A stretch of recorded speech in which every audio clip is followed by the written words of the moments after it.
Coming to you from the West Coast, this is Politicos. Today is October 12th, 2017, and this is episode 56. Politicos is the podcast that explores what's happening in British Columbia and across the country. If you haven't already, make sure to subscribe and leave a review on Apple Podcasts. Follow us on Facebook and Twitter, where we're at PoliticosPod, and support the show at patreon.com/Politicos. I'm Scott. And I'm Ian. Today we're going to talk about all the federal government taxes that we've been trying to avoid.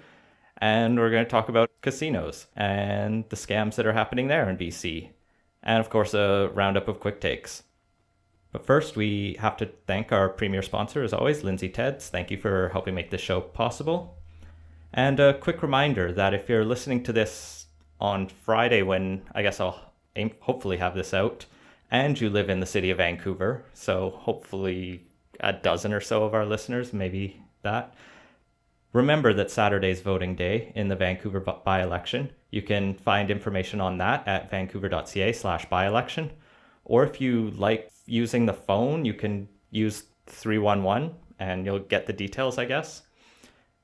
And you can also just go back and listen to the two shows we released last week for the Housing and Homelessness Forum, where the major candidates debated different issues. And you can listen to episode 55 for our thoughts on both that debate and the candidates more generally.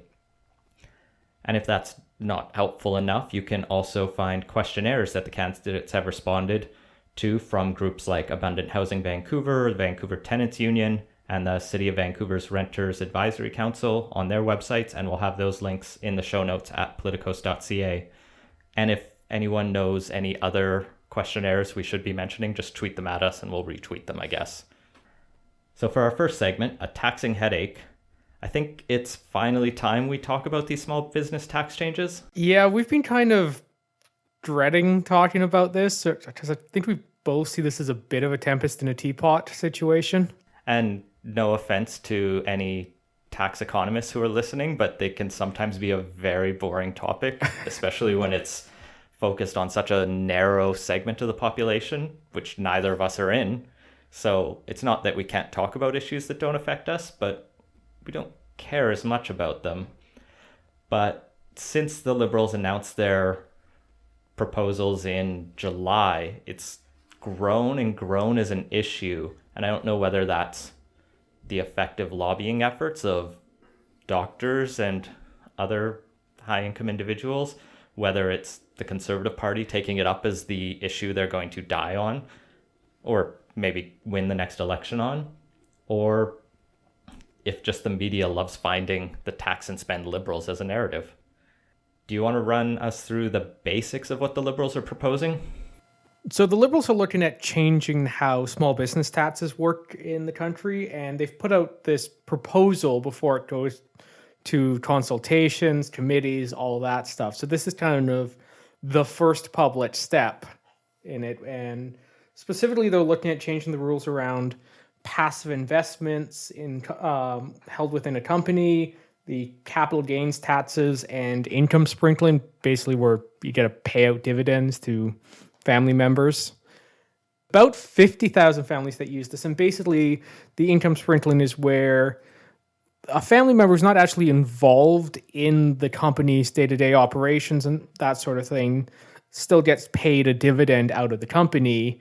And if the main person involved in the company and then the other family member are in different income tax brackets, that can actually save a fair bit of money. And the Liberals are looking to kind of close that and basically only allow family members who are actively involved in the companies to get paid dividends. So this applies to farmers who might have the person working the fields and selling the crop.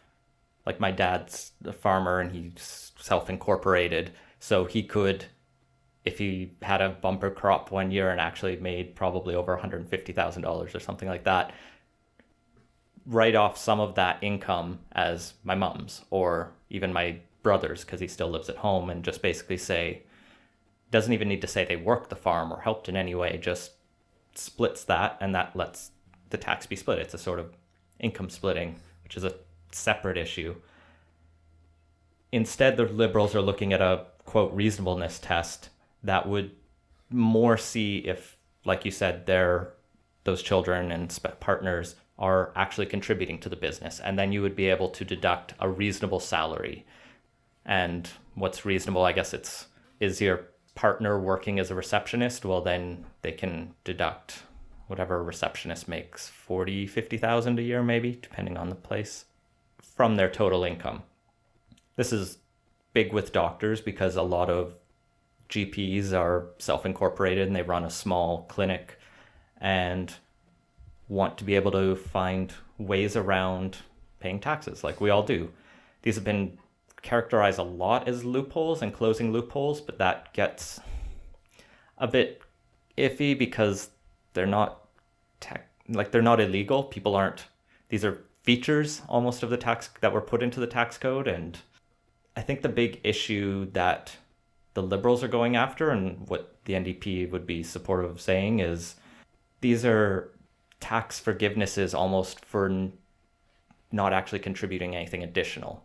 So this isn't money that you've earned from making widgets or providing more services. It's just, you're rich enough that you can hide a bit more money from the tax man. Yeah, and I believe the contribute to the business also includes like investing within the business. So if you put up a bunch of money to help get that started or something, I'm not sure on this, but I do believe you can get the more favorable tax treatment under this new plan. So there's that concern, but it's not as big a one. But I've seen it kind of thrown out there as this is going to be a disincentive to invest. Well, and that's the first thing all the conservatives are throwing up is, now some people's taxes could go up 70% or something. But that falsely and wrongly assumes that people aren't smart enough to use other vehicles and mechanisms to not get through loopholes, but find ways to avoid paying taxes. And if you're hiring an accountant who knows about things like income splitting and passive investments, which weren't phrases I knew before this summer, then you probably have an accountant who can tell you, you should incorporate in this way, and your taxes will probably still go up.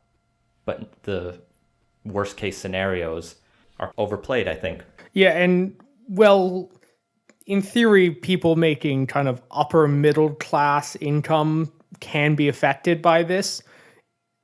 It's worth pointing out that in order to go through this whole rigmarole and whatnot, you actually generally need a fair bit more income than that to make it worth the time and the expense of hiring all the people and getting all this tax paperwork done and stuff to get it to the point where you can actually get a significant savings. Because once you pay your accountant and your tax lawyer a whole bunch of money to do this, if you're only net a couple $100 at the end of it, it's not really worth it. Yeah, the Globe and Mail, we found a really good analysis. Unfortunately, it's behind a paywall, but we'll put a link in the show notes, where they looked at 4 sort of model families. One, I guess, closer to the median income, which is more like 50,000 for a family. One who's right at the limit, one or two who are in the high income earner realms. And they found it's really only people have those incomes over $150,000 a year. And the Globe concludes that even for those business owners, the combined weight won't, quote, put them in the poorhouse or result in the failure of their business. But like you say, they need to rejig their retirement plans. Yeah, and the failure of the business is the other thing that I've seen in a few talking points. And it's really not true. I mean, this is all about money that's coming out of the business to individuals as personal income. It does not affect what happens within the business or reinvestment decisions within the business or any of that stuff. It's only when it comes out to an individual as personal income. Yeah, there was one thing in the Globe and Mail analysis that did strike me as pretty high. It was when an individual sells their business, or even if they sell it to a family member, that they could face tens to hundreds of $1,000s taxes that they wouldn't have otherwise faced. And that's still assuming, I guess, no other shelters or ways around. The capital gains stuff was the part that also kind of stuck out to me the most as this is, maybe a little overboard in terms of just how big a tax jump it is. I'll leave it to the tax economists out there to say whether or not that's justified. But it is a pretty big step in that one respect. The rest of the stuff, it's a lot more minor. Yeah, and so the other part of this is the passive investments, and this is basically where someone's effectively running a investment fund within their own business as a way to save for retirement, more or less doubling it as an RSP sort of type thing. And this is kind of being the other controversial part is the how am I going to save for retirement if I'm, running a business and barely scraping by and all that stuff. But as the analysis in the Globe shows, it's you have to generally have a pretty high income before you effectively run out of RSP room and can't get that to work at all anymore. And this is also a mechanism that the average person doesn't necessarily have access to. And whether or not you think taxes should be lower or higher, or think that there should be more or less incentives to save for retirement, there really isn't a good case on why one group of people should get a different tax treatment courtesy of their chosen profession. Especially high-income earners in a country like Canada, where we ostensibly have a progressive tax system, which equates to the more you earn, the more you pay. And it's these kind of opt-outs almost, or preferential treatments that redistribute wealth from the poor to the rich. And now it's trying to reverse that. If there is an issue with whether or not entrepreneurs can save for retirement, that would seem to be the sort of thing we should look at, maybe changing the RSP contribution limit, something like that, rather than allowing this shelter of passive investments that, really don't have anything to do with a business. Like, there's no reason a medical practice needs to be owning, stocks in RBC or anything. Well, that hasn't stopped the Conservatives from screaming bloody murder and every day talking about Plumber Joe, who the Globe and Mail discounts won't actually be affected, but the Conservatives are screaming that he will. And I think they're trying to play to that everyone thinks they're middle class, but this doesn't even really affect the middle class. And so everyone wants to be wealthy. That almost American dream approach of let's cut taxes for the rich or keep advantages for the rich. Because then if you're not there, at least when you get there, because eventually you'll get there, right? You work hard and then you'll get advantage of those. And if they're taking those away, well, they're taking away your future privileges. Yeah, and there's also the kind of argument that this is going to be a disincentive against startups and all that stuff. And that's, I think, the other part that kind of plays into that, but it's a little tangential too, is that, why would someone go to all the trouble of investing in this stuff without that? And that's kind of been their other point, is that it's, going to harm the small business sector.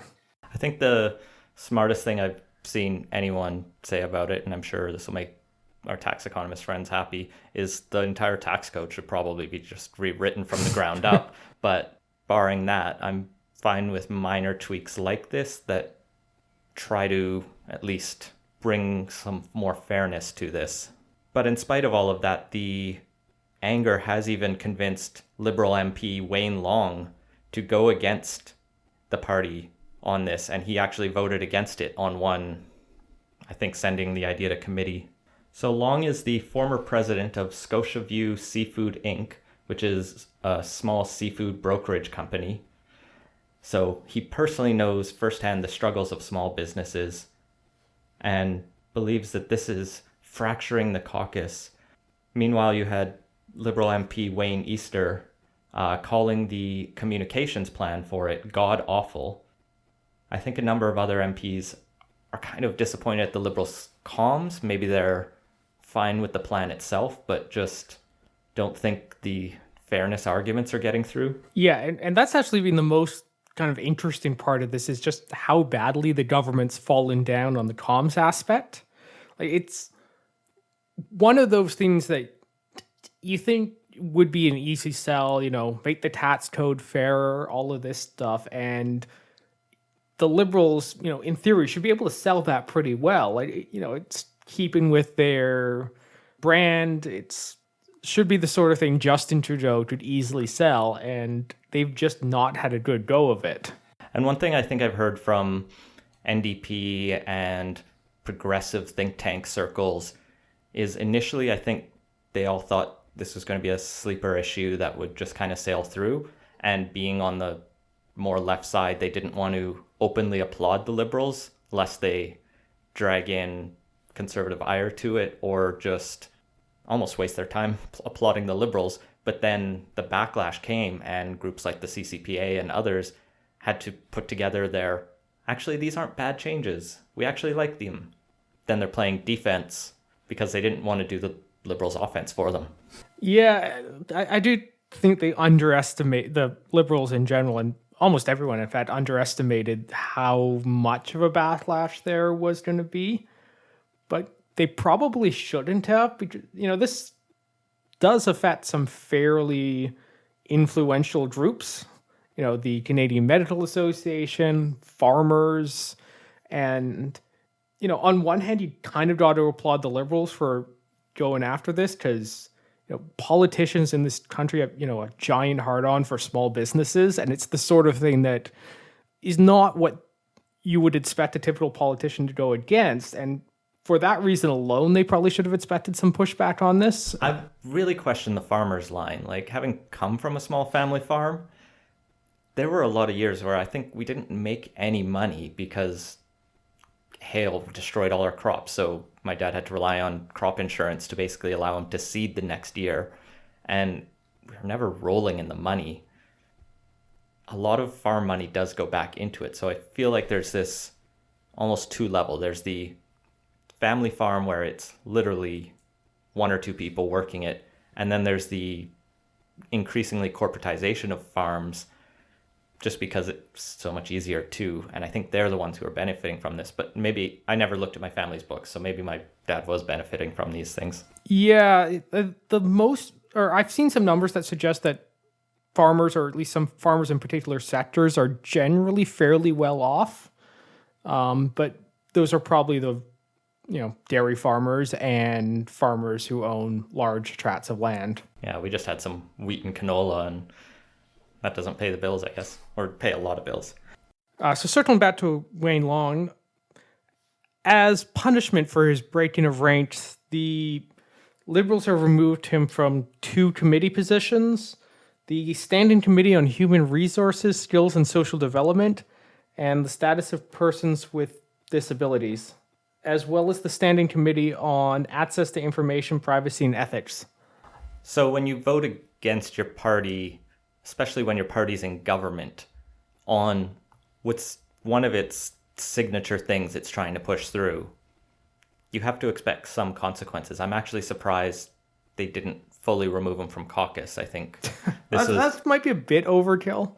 It's happened for lesser votes, I think. So I think this is a good slap on the wrist. It's not like he did anything crazy like become speaker. Yeah. I guess the Liberals probably are facing more internal dissent over this, so they wanted to send a bit of a message, but also not start losing votes left, right, and center and really breaking their party apart.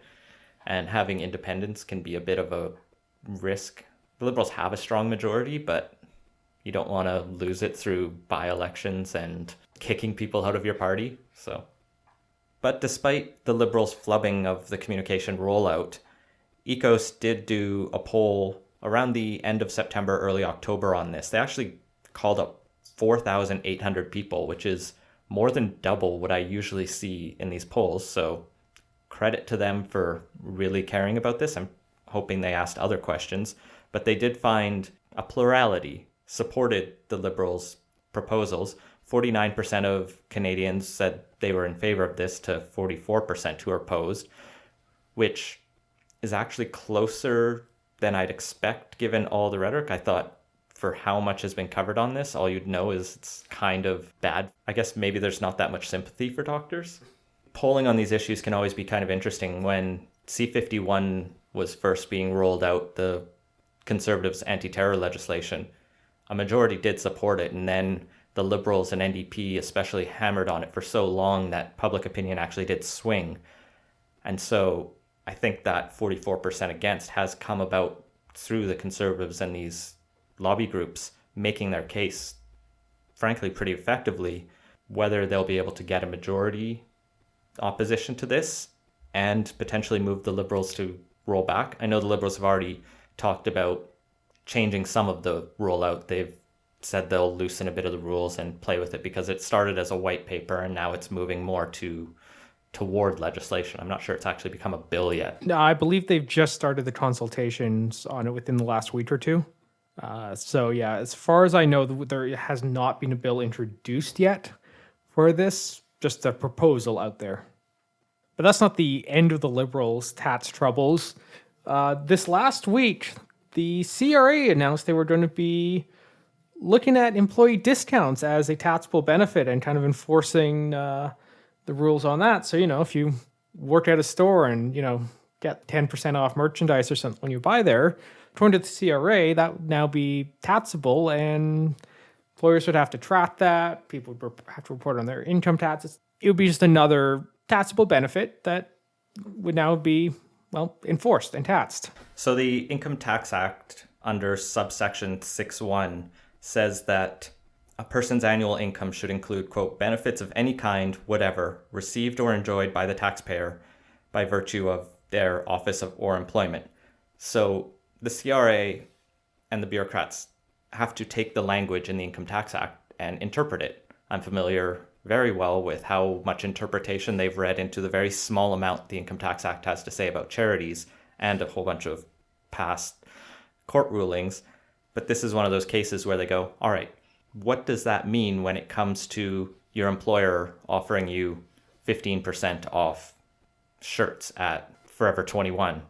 And how they were doing it was they were only considering that as taxable income if what you paid was actually less than the amount your employer bought it for. So a lot of shirts, I think, are bought for like half the price they're on sale for at the store. So that $20 discount shirt is actually, they probably only paid about $10. So if your employee is paying it for $8, then they'd have to add $2 onto their income at the end of the year. Yeah, and not every business does that. And like when I worked at Future Shop way back when, it was cost plus 10%. And on some items, that was actually more expensive than the actual retail price, which goes to show you how small the margins in some retail businesses are. So yeah, like that would not have been taxed at all. But under this new rule, it would be, or this new interpretation. But this turned out to be pretty controversial because the idea of taxing what are mostly minimum wage earners in retail jobs for non-fungible benefits, but you do get a product, but you're essentially spending money to have to then pay taxes on it, which nothing about this really makes that much sense. And so the National Revenue Minister, Diane Lebouthie, she told CRA almost immediately to reverse the decision. And Trudeau jumped to Twitter to say, let me be blunt, we are not going to tax anyone's employee discounts. And I think the initial reaction, which I think I saw someone on my Facebook reshare from Canadian taxpayers, was like, oh, this is the Liberals digging into your pockets again, was wrong, because as far as I can tell, this was a bureaucratic decision. This was someone at the CRA looking at the Income Tax Act and trying to figure out, what do we tell employers about what they need to track? And someone fucked up. Yeah, but at the same time, the butt does still stop with the minister on this one. And this was clearly a bad move on the CRA's part from a political perspective for exactly the reason you mentioned, which is a lot of the people getting these benefits are, minimum wage workers who, work in retail and get, a store discount or something. And it's really not a good look to be going after those sort of people. Like everyone I know who still working in retail was, livid about this. And between, this and the other tax stuff, it was also starting to shape a narrative of going after the little guy, whether it be the little guy in the business world or the little guy in the actual little guy. Yeah, the little guy in the employee side of things. Both sides. It just was not a good look on the Liberals and kind of compounded their problems. But I think they reacted quick enough that this will be out of the news by next week. The small business tax changes, I'm sure we're going to have to keep hearing about for months and months, which is going to be exhausting, but maybe that'll give us an excuse to do an interview on it and find out if we were wrong about everything we said. So I'm sure we'll hear from some of our more knowledgeable listeners on the Tats says about this one if we were wrong. But I'm glad we managed to have about a 20-minute conversation about taxes and pretty much agree on everything. Yeah, we're not likely to do that again, probably. Moving on to segment 2, Black Chat but no busts. The BC casinos have been in the news because there's been some less than above board behavior happening there regarding some money laundering. So a lot of credit has to go to the Vancouver Sun and Post Media for filing a lot of really smart FOIs and doing real journalism to get a number of memos, I guess, between government ministers and the RCMP and constructing the story of essentially what's been going on in BC casinos. And it's pretty shocking, frankly. The RCMP has basically concluded that organized crime in BC casinos is, quote, a viable threat to public safety. Another memo talks about how money going through BC casinos has links to terrorist organizations, possibly. So it's basically going on is there's, I guess, an underground banking network of criminals who are putting money into chips at the River Rock Casino and other casinos around BC and transferring those chips to high-rolling Chinese gamblers from Macau. Well, it's the gambling capital of Asia. And then I guess they check out before they've spent all their money. But what's essentially happening is we're talking hundreds of millions of dollars a year are being funneled through our casinos from drug sales and other kinds of things, including cocaine around the Lower Mainland. And that money is going to mostly China, but also I saw Peru and Mexico mentioned. Iran came up there, which is, I believe, where the terrorist links might have come from. Just there's, a couple of companies from Iran that are suspected to be involved.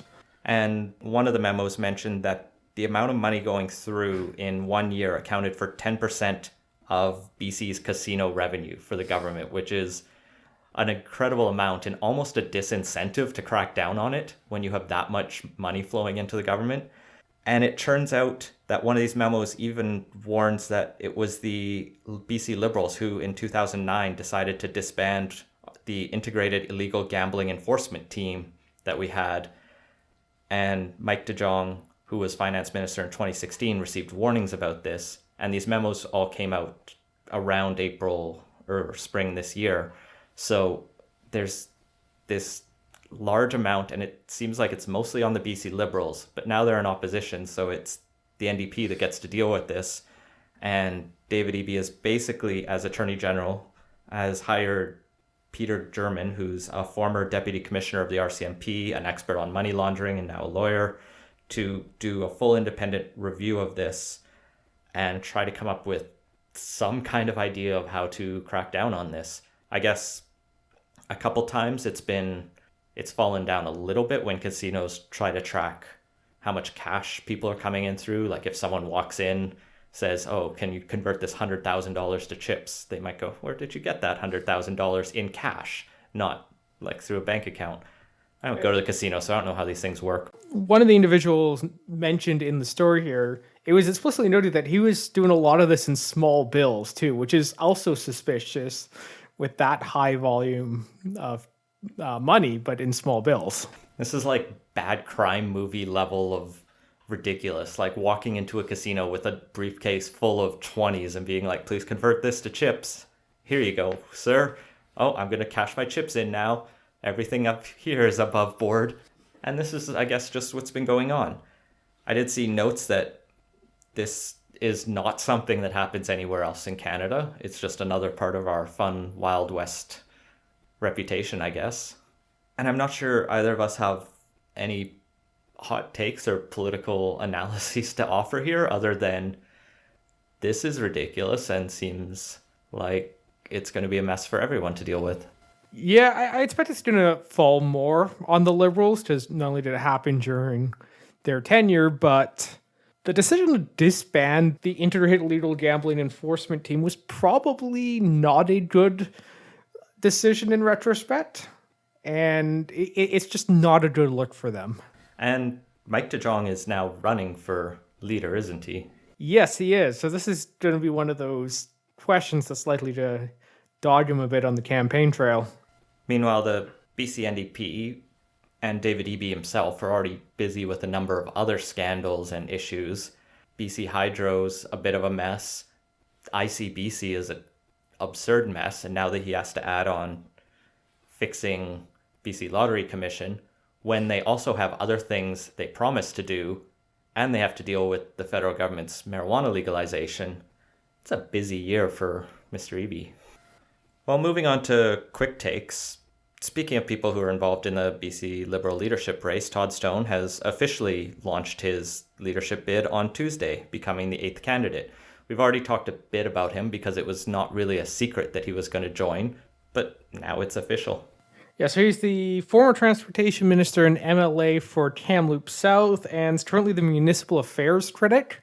So in his launch, he talked about how the Liberals learned some tough lessons and is calling for a major expansion of childcare, early childhood education, as well as better support for people caring for relatives with Alzheimer's and other forms of dementia, and more mental health services. And those are definitely, I think, interesting things to take on for him at first, because one of the NDP's big pitches is this $10 a day childcare and the mental health ministry that they've set up. And that all seems to fit in his. So I almost wonder if he's pitching himself more towards the centrist, even the liberal end, essentially, of the BC Liberals. Well, he can let other candidates go off more into the conservative end. Of course, he's also reiterating the importance of being a good economic steward and supporting small businesses and making sure BC is a good place to invest in. Well, speaking of the transportation file, John Horgan's come out this week and said that the Portman tolls are, well, staying gone. And this is in response to criticisms over the much increased traffic flow over the Portman Bridge and the ensuing traffic problems that's created. There's one estimate that there's an additional 30,000 trips per day happening over the Portman Bridge, so I guess 15,000 people each way, and more accidents and delays just too. Frustrations and delays. I know my co-workers who live in that part of the metro region, commute across there, are not happy with the increased commute times. So he and Transportation Minister Claire Trevana are saying the traffic will eventually balance out. And I guess the idea is people will shift over to other bridges, but it might happen a little bit.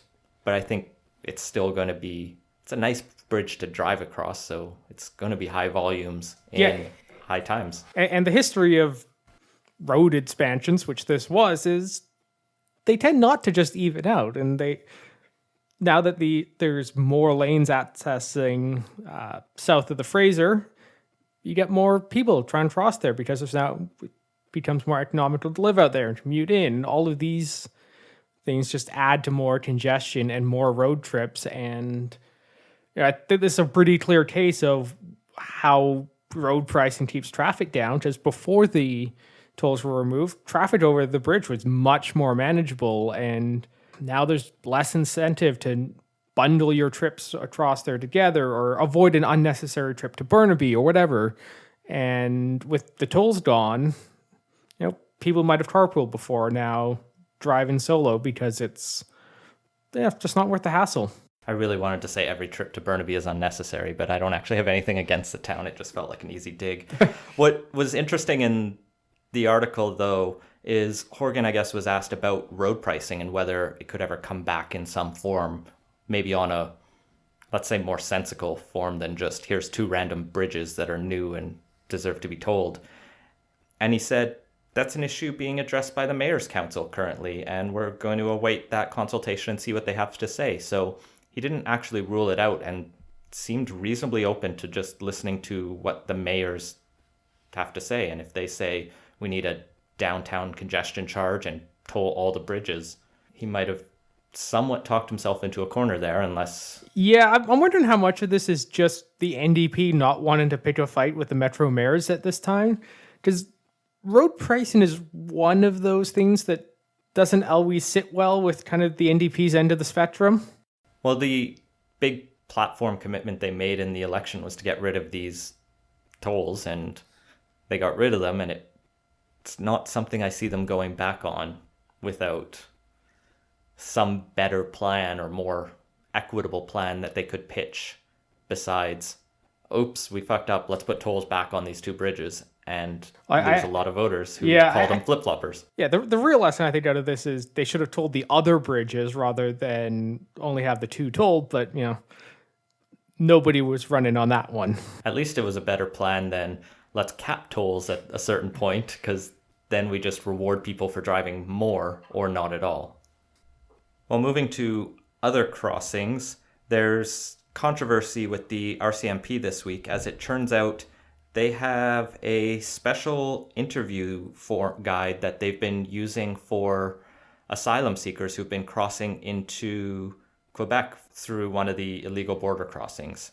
This follows the ongoing asylum crisis where people are fleeing the States or fleeing through the States to Canada, and because of the Safe Third Party Agreement, they're crossing at non-patrolled border crossings just so they can get around it. But it turns out the RCMP were asking each person that they stopped questions about, or at least they were asking Muslims their thoughts on their prayer habits, their views on women who don't wear the hijab, what they thought about female bosses, whether they supported terrorist attacks and ISIS. And some of this plays back to the Kelly Leach Canadian values tests. But the big issue here is it looks like they really just decided to target Muslims who were crossing the border. And because of that, Ralph Goodale, public safety minister, canned the document right away and ordered the RCMP to clean up its act. Yeah, so according to the CBC article, this was something that just the local RCMP came up with themselves. Like, this wasn't directions from Ottawa. There's no big formal process to figure out what to ask people. And this, by all accounts, just appears to be something they threw together. And in addition to the minister quashing this, basically as soon as the story broke, the RCMP is now examining how the decision-making took place that led to this questionnaire. Like we talked about Leach's values test, there's a pretty good reason why this wouldn't work. Namely, nobody in their right mind is going to answer yes to the "do you support terrorists" question. Not at least people who want to get into this country, who are, I'm assuming, people who are crossing at illegal border crossings. Yeah, the questions just even feel so patronizing and overly simplistic. Like, how would you feel if your boss were a woman? It's weird to me that that's what they felt the need to ask when someone's crossing the border. Also, I'm pretty sure there are a lot of non-Muslim men in this country who have problem with women bosses, and maybe they won't verbalize that when asked that question straight up. But given the rampant sexism in this country that's still ongoing, and North America, I'm not saying we should allow more sexists in, but it's a double standard. Yeah, and it's not like any other non-Muslim countries where these are coming from are, major bastions of progressivism on that front either. We're not talking about asylum seekers from Sweden here, so it's, singling out just the Muslims seems counterproductive, even if that was the goal, to identify sexism. And finally, there's been some news in the ongoing saga of fighter jet replacements and the Boeing trade dispute. Canada's looking at possibly getting some secondhand fighters from Australia for some reason. Public Service Canada has quietly posted a notice on its website over the long weekend that they sent a formal request of interest to Australia to buy some of their surplus F-18s. And this is to avoid having to by the interim Super Hornets that were already a bit of a questionable decision from Boeing. I guess the one advantage to this approach is the planes are already built, so we wouldn't have to wait on them. Yeah, well, that in theory was the same advantage to the submarines we bought, and, well, that's turned into a whole problem and giant clusterfuck. And that's the curious part about this is, we don't have a good track record of secondhand purchases, and one of the main reasons we need to get new fighters is because ours are getting pretty old. And I looked this up. The Australian aircraft, they were only bought a year after we bought ours. And I don't know what the Australian op tempo is, but if we're having concerns with metal fatigue in the airframes, I can't imagine the Australian fighters are in much better shape. I think the temperature variations in climate in Australia are much less than Canada, so the airplanes might be in better shape. I don't know where they've been flying them. Yeah. But if they've stayed mostly in Australia, they might have actually been. If you're getting up to 35,000 feet or in a fighter, I guess it going gets from cold ground there. level to that, it gets pretty cold no matter where you are in the world. And plus pressurization and maneuver. Anyway, it's still a fairly major concern regardless of where the operating environment was. I think realistically, this is just a way to try to poke at Boeing to get a better deal, and it's another tactic in the ongoing stupid trade dispute that won't go away. Yeah, the whole thing seems like yet another example of how the Liberals are completely jumping from one place to another on this file and don't really seem to have a clear plan on how to actually replace the fighter jets, even though the answer should be fairly obvious because basically everyone's known we're going to be buying the F-35s eventually. But they campaigned against that, and now they've stuck looking for something to make it work, kind of. And the options they floated seem that great. And this one might be the worst of the three. Well, okay, it's not quite as bad as just letting there be a capability gap with no fighters, but it's a very close second, I think. And that has been Politos. Find links to the stories we mentioned in the show notes at politos.ca. Make sure to subscribe wherever you listen to podcasts and follow us on Facebook and Twitter at PolitosPod. Leave us a review and let us know what you think. Support the show and get early access to our interviews at patreon.com/Politos. And if you have ideas for the show, feel free to send them to us. Thanks for listening.